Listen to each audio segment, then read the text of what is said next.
Hello, I'm Scott McPhee, and I'm doing this tutorial session for you to help you out with your Word formatting. I'm going to be doing 4 videos. This one is the first one, called Basic Formatting. In this video, I'll be looking at line spacing, paragraph spacing, indenting, numbering and bulleting, Format Painter, and page break.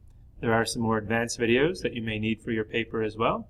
Table of contents and title page, page numbering and headers and footers, and bibliography and citation. So you might want to check those as well. For all 4 videos, I'll be using this paper. This is what it looked like completed. It's a paper I wrote a few months ago, I guess. And so I tried to use all the professional tools that I know about in Word to make it look as good as I could. It has a title page, obviously. It has a table of contents with all the numbers lined up nicely. It uses lots of headings throughout the paper, some subheadings, some appendices. It uses different numbering formats for the different sections of the paper. It uses a footer, numbering. It puts some style with each of the headings. It uses consistent spacing throughout. It has images included. They were taken from the internet, of course. They have some sort of citation. It has images that were pasted in. It has something that was drawn in using Word. It has numbering, bullets, and lots of features like that. More numbering, some unique spacing that was used. So this is the paper that we'll be looking at, and to help us appreciate each of the different tools. Now, before any formatting is done, this is what the paper looks like in its very raw form. It's very basic. It's just typed out. Each of the headings were typed, and then just one enter after it, and we're going to look at how to format it right from the beginning. First thing I want to show you is reveal codes. These are each referred to as ribbons. Some people used to call them toolbars. Now Word calls them ribbons. So this is the home ribbon, the insert ribbon, design ribbon, and so on. In the home ribbon, there's this little character here, and it is called reveal codes. So when you press it, it shows you the little icon that is on the button, but that demonstrates each of the times you hit enter when typing. There's some down here. And so I do not use extra enters, and I would encourage you not to as well. If you need to create a space between items, we're going to do it by using a spacing feature, which I'll show you soon. Reveal codes also shows other features of your paper. If you notice in between each of the words, there's a little dot that indicates where you hit spaces. Further down in the paper, there's these little arrows. Those are part of the reveal codes as well, and they indicate where there's a tab. None of these features, none of these little codes, the arrows, the return symbol, or the dots, ever get printed, but rather they're just shown to help you format your paper so you can get an appreciation for what's happening. These little symbols here indicate that there's a table, and it shows where the divisions are within the table. Okay, so back to the top of the paper, and let's look at spacing. Now I want the same spacing throughout my paper, so the first thing I want to do is select all. If I do Control A, that's a really good tool for selecting the whole paper. So I just highlighted the whole paper without having to, if you've done this before, you click at the beginning and you start dragging. That's fine if it's a short piece that you're trying to highlight, such as a couple paragraphs. But if there's a multi-page document, Control A works really well. Over here, still on the home ribbon, there's a select. Pull down button, and there's different selection tools, but select all works the same as Control A, as it tells you right there. So either of those tools or methods would allow you to select the whole document, and that's what we want to do now because we are going to go into line spacing. This icon up here still under the home ribbon in the paragraph section is for line spacing. In the first couple of numbers here, these are all the typical line spacing options that we typically use in paper. So double space would look like this, and double and a half, triple space, that's pretty outrageous. I'm going to choose 1.15 for this paper, and so it has, if you've noticed, it put an extra space. So and a 1.15 space in between each and every line of my paper. Now I still want an extra space each place where I hit enter, because I want my reader to appreciate that a new paragraph has started and generally give more space. So if you remember, Control A highlights the whole paper. I'm going to pull down the same option, and if you notice down the bottom there's this option for adding space after paragraph. And if you notice what happened when I did that, just point to it and point off, you notice that there's space being added after each of these enter characters. And so I have this nice space after the introduction, I have this nice space between the first and second paragraph, and so on. Now the nice thing about this is that it's consistent. It's the same amount of space throughout the paper. The problem with using extra enters is that sometimes an enter can be a size 14 font or a size 8 font, and that dictates the size of the space. So you can end up with inconsistent sizes. This will automatically give you the same space, and the beautiful thing is that later you might want to change that space. If you go into line spacing options, we have more options where we can change the space before and after the paragraph to an exact amount. I don't have to. I can override it. I can type in an amount, 13, 13.5, and so I just changed each space slightly.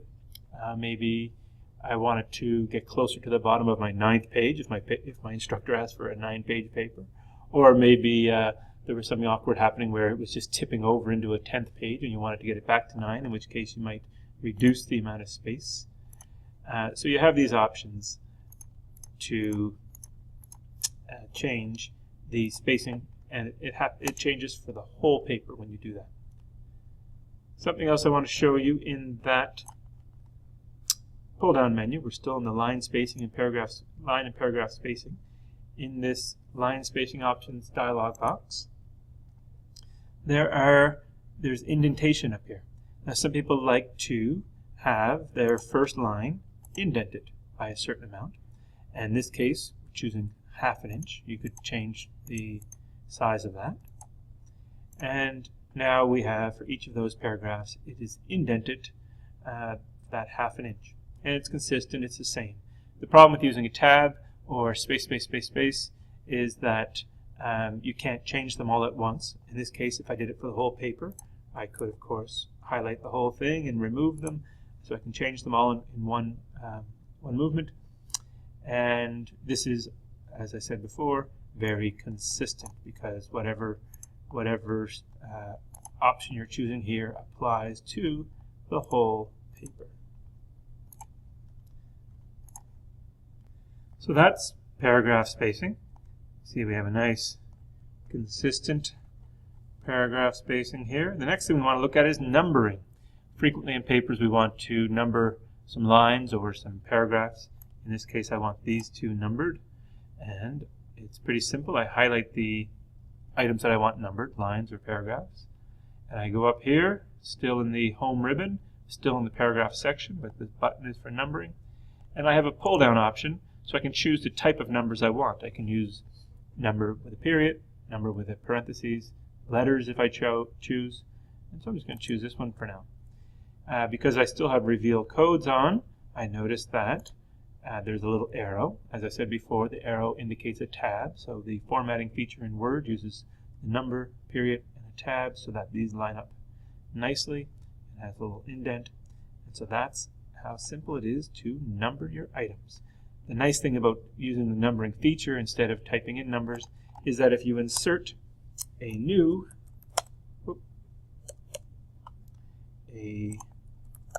section in the middle, it renumbers everything such that the new one got number 2, and what used to be number 2 then gets number 3. I'll just show you quickly another section that required numbering. I no longer have to pull down the menu. I already created the style that I want for this paper. If I hit numbering again, it just chooses the style that I had previously, so it stays with us. And so it looks like that. Bullets work exactly the same as numbering. You highlight the area and you choose the bullet button. Let's look for an occasion where we need those. Okay, so these three items here are meant to be bulleted, or they were in my original paper, so we'll do the same. So again, I highlight them, I choose a bullet. There is a pull-down menu for this one. You can choose different styles. There's define new bullet, by the way, if you want to go in there. I like to stick with pretty traditional circles or sometimes an arrow like this. I use a check mark only if it's a checklist of things that I'm actually referencing, but in this case I'm just going to use regular bullets. And I think there's one more occasion lower in the paper. Here it is. That also required bullets. So same thing, highlight the area that you need, hit the bullet button, and away we go. Now, something I noticed, this is a little inconsistent. This invite a guest speaker is not quite the same formatting as what I had up here. This one is slightly different. Now, that brings us to the next feature. It's called Format Painter. If you're using a format such as this, and it happens to be, I believe, bold, italics, underlined, with Cambry body size 12, what I can do is I can select my Format Painter. I can highlight the format that I like and that I want to copy. And I double-click my Format Painter. And I'll show you what happens when I double-click it. If you notice, my icon changes to have a little paintbrush attached to it. That means that wherever I apply this paintbrush, I'm going to select over. Notice it changed this to format the exact same way as the previous one. In this case, there might have only been one difference, maybe italics, or two, italics and bold at least. But without looking too hard at all the different changes, I know that they are consistent because it's copying the same format over and over. Now, the whole time I was doing that, the Format Painter brush button stayed on and my brush stayed with me. So now that I'm finished highlighting all those areas and copying the style, I have to turn it off. If, let's just change the format of this. So if I only had one to do, I think, oh, look, I missed one. I'll do that. I can go again to the format that I like, hit my Format Painter brush just once, and then I'm only allowed to use it once. In this case, I only needed it once. And I don't have to then turn it off because it turned off automatically, and I'm back to my regular cursor after one use of the paintbrush. Lastly, we'll look at page breaks. At the bottom of my paper is my conclusion, and it rolls over onto this page, and then my Appendix A starts immediately below it. Now, I would really want this to start, my Appendix A to start on a new page. So I have a couple options. A lot of people, I'll see this done, and they do enter, enter, enter, enter, enter, enter, enter, enter, enter, enter, and they keep doing this until it happens to get to the bottom of the page. There it goes. It jumped on to the next page. Now, these aren't going to print, of course. If you hit print right now, it would be all right. But if you happen to make any changes above, if you add another paragraph perhaps, then let's look at what happens. Oh, look, this big awkward space here, because when you bumped every line that you needed for your new paragraph, also bumped down your Appendix A. So now you have 3 extra spaces at the top of your Appendix A, and you have a bit of a mess in your heads. So instead, the much better option is to use a page break. You go immediately before the item that you want on the new page, in this case with the word appendix. I put in Control Enter.